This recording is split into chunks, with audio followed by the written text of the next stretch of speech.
بسم اللہ الرحمن الرحیم۔ ناظرین السلام علیکم۔ آج ہم بات کریں گے امپورٹڈ حکومت کے بارے میں۔ امپورٹڈ کا لفظ تو پاکستان میں ویلیویبل ہوتی ہیں امپورٹڈ چیزیں، باہر کی چیزوں کی بہت ہم عزت کرتے ہیں، لیکن بدقسمتی یہ دیکھیے کہ امپورٹڈ کا لفظ بدنام ہو کر رہ گیا ہے۔ موجودہ حکومت کو مخالفین جو ہے وہ امپورٹڈ حکومت کہہ رہے ہیں۔ خیر وہ امپورٹڈ ہے یا نہیں اس پر تو ہم بات نہیں کر رہے۔ اس وقت جو ہم بات کر رہے ہیں وہ یہ ہے کہ نون لیگ جو ہے وہ اشارہ دے رہی ہے مشروط طور پر حکومت چھوڑنے کا۔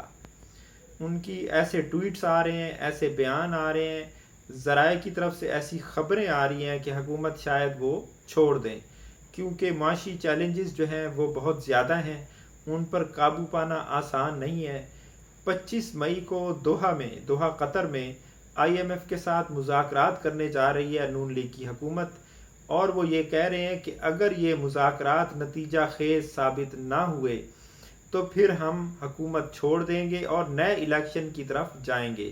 اور ان کا کہنا یہ ہے کہ ہم مقتدر حلقوں سے اس معاملے پر بات بھی کر چکے ہیں، اور ان کا کہنا یہ ہے کہ ہم پچھلی حکومت کی جو معاشی ناکامیاں ہیں ان کا بوجھ اپنے سر نہیں لے سکتے۔ اگر ہمارے رانا ثناء اللہ نے ٹویٹ کیا ہے، اس میں انہوں نے کہا ہے کہ ہمارے ہاتھ اور پاؤں باندھے جا رہے ہیں، ہمیں مسائل حل کرنے کے لیے آزادی نہیں دی جا رہی، تو پھر وہی بھگتیں جو اس کو کر چکے ہیں۔ یعنی ان کا اشارہ عمران خان کی حکومت کی طرف ہے، وہ کہہ رہے ہیں کہ حالات کی خرابی کے ذمہ دار وہ ہیں، جبکہ عمران خان ان کو ذمہ دار ٹھہراتے ہیں۔ وہ کہتے ہیں کہ قرضے آپ نے لیے بے تحاشا اور کرپشن کے ذریعے ملک کو تباہ کیا، اور ان کا کہنا یہ ہے کہ ہم اس کو آہستہ آہستہ ٹھیک کر رہے تھے، آپ نے پھر عدم اعتماد کی تحریک لا کر ملک میں سیاسی بے یقینی، عدم استحکام اور بے چینی پیدا کی۔ تو اب حالات یہ ہیں کہ دوحہ میں مذاکرات ہونے ہیں IMF کے ساتھ، اور حکومت یہ کہہ رہی ہے کہ اگر ہم اس مذاکرات کا نتیجہ حوصلہ افزا نکلا تو ٹھیک، ورنہ پھر ہم ایک قومی سلامتی کا اجلاس بلائیں گے۔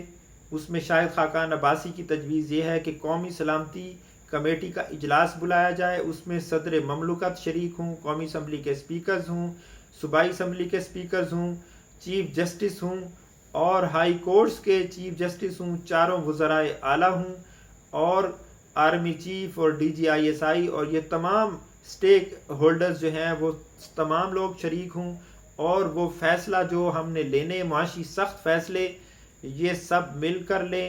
یعنی حکومت جو ہے وہ اپنے بل پر فیصلہ نہیں لینا چاہتی، وہ یہ سمجھ رہے ہیں کہ اگر ہم مشکل فیصلے کرتے ہیں، پیٹرول کو مہنگا کرتے ہیں اور چیزیں ٹیکسز کو میں اضافہ کرتے ہیں، تو پھر سیاسی طور پر ہماری خودکشی ہے، کیونکہ الیکشن بہت قریب ہیں، زیادہ سے زیادہ 1 سال اور مل سکتا ہے۔ تو اگر 1-1.5 سال کے بعد الیکشن ہوتے ہیں اور حکومت مشکل فیصلے لیتی ہے تو پھر معاملہ یہ ہوگا کہ پھر یہ الیکشن میں ہار جائیں گے۔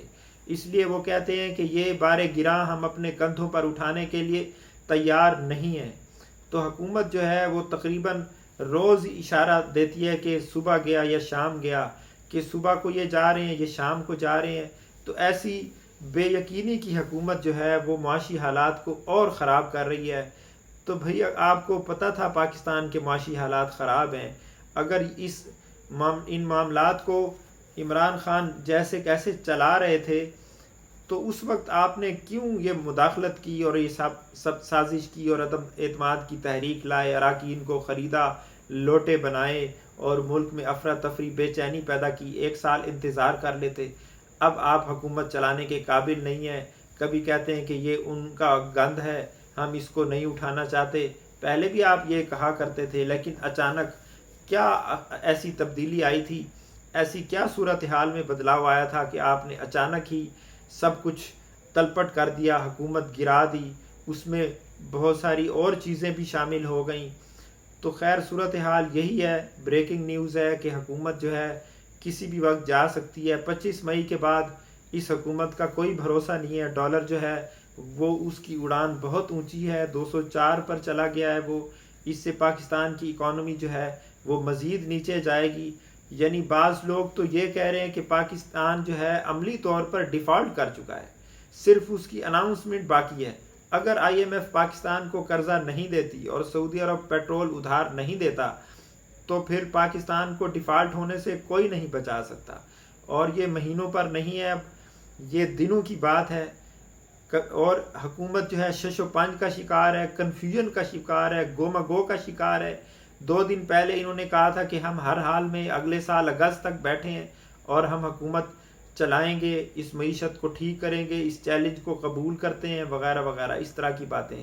لیکن آج جو ذرائع کہہ رہے ہیں کہ وہ کہہ رہے ہیں کہ انہوں نے کہا ہے کہ ہم اسٹیک ہولڈر سے بات کر چکے ہیں، مقتدر حلقوں سے، اسٹیبلشمنٹ سے بات کر چکے ہیں کہ ہم یہ بار گراں اپنے کندھوں پر لینے کے لیے تیار نہیں ہیں، ہم مشکل معاشی فیصلے نہیں لے سکتے. تو صورتحال یہ ہے، یہ ملک کے لیے بہت خطرناک ہے. اگر حکومت اسی طرح بے یقینی کی حالت میں بیٹھی رہی تو اگر ڈیفالٹ کرنے سے بچنے کا موقع موجود بھی ہو اور امکان یا پلان موجود بھی ہو تو یہ جو بے یقینی ہے اور یہ جو گو کی حالت ہے یہ ملک کو تباہ و برباد کر دے گی. خدا را ان کو سوچنا چاہیے. یا آپ 22 کروڑ عوام کی قسمت کے مالک بننے جا رہے تھے، آپ کوئی کھیل تھوڑی کھیل رہے تھے. اور اس زمانے میں تو کھیل بھی جب کھیلا جاتا ہے اس کے بھی رول اصول ہوتے ہیں. آپ نے تو سیاست کا کھیل ایسے کھیلا کہ اس میں کوئی رول اصول کو آپ نے فالو نہیں کیا. حالانکہ ہارس ٹریڈنگ کے خلاف قوانین آپ نے بنائے، لوٹا کریسی کو بند کرنے کے لیے قوانین پیپلز پارٹی نون لیگ نے مل کر بنائے، لیکن خود پھر آپ لوٹا کریسی پر آ گئے. حکومت کو گرانے کے لیے آپ نے ہر تدبیر کی. تو غلط کاموں کا غلط انجام نکلتا ہے اور غلطیاں کبھی بانجھ نہیں ہوتی ہیں. اب ایسی غلطی سیاسی آپ کر چکے ہیں، اب یا تو آپ سیاسی خودکشی کریں گے یا ملک کو دیوالیہ کر دیں گے. دیکھتے ہیں پردہ غیب سے کیا ظہور میں آتا ہے.